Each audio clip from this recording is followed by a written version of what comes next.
Unwelcome is a new horror film that is now available to check out on VOD, is also available to pick up on DVD, and will be available on Shudder on June the 23rd. If you're into leprechauns and gremlins, you may like this film, but what did I think about this film? Well, stick around and let's discuss it. Married couple Maya and Jamie escape their urban nightmare to the tranquility of rural Ireland, only to discover malevolent and murderous goblins lurking in the gnarled ancient wood at the front of their new garden. The film stars Hannah John-Kamen, Douglas Booth, Colm Meaney, Kristian Nairn, Chris Walley, Finbar Lynch, and Rick Warden, and was directed by Jon Wright, and he's done some other films in the past, but the last film that he did was back in 2014, and I've never heard of any of his films. So Unwelcome, I did hear this film because I saw that it was coming out on DVD releases, and I saw it at Walmart, and I was like, I don't know what this title is. I did have a subscriber, Blister Hiker, actually suggest this film to me, so thank you, buddy. This review is for you.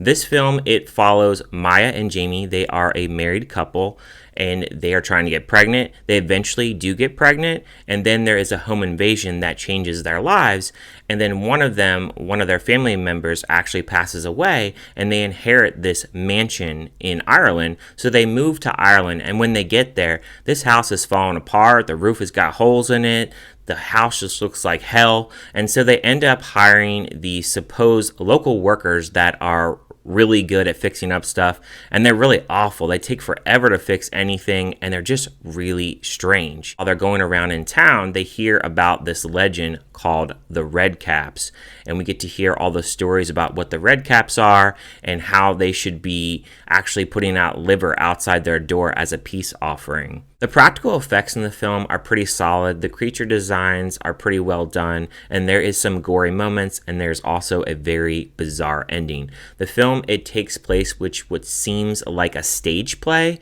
and a lot of the action is happening between the forest and this house, and the colors, they are very bright.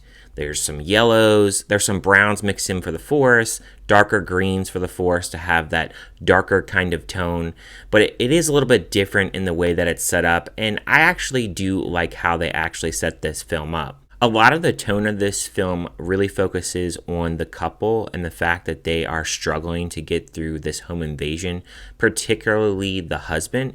He is really struggling with the fact that he's a man and he couldn't really stop the home invasion, and they actually held his wife captive. And even though they didn't hurt her and she's still pregnant and nothing happened with the baby, he feels very guilty about it.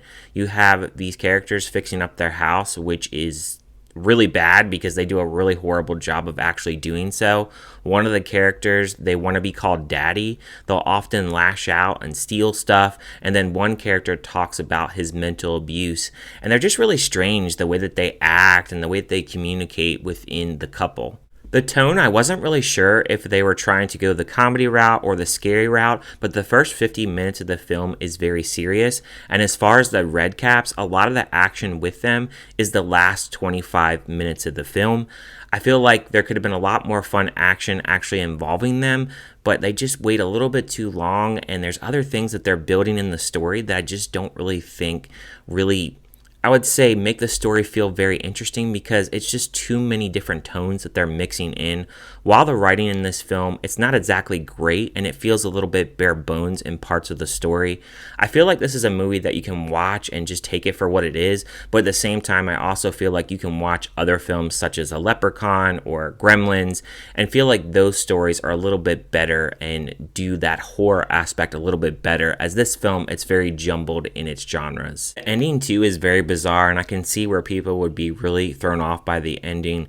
There is a certain part about that ending that actually involves certain things that actually happen in the story, and when this certain person that takes over in that ending, which you'll see what I mean if you watch it, it's just really out there. But I really enjoyed that last, I would say, 25-30 minutes of the film. As far as a score for this film, I would give it a 2.5 out of 5. It was okay. I think it's worth at least a one-time watch.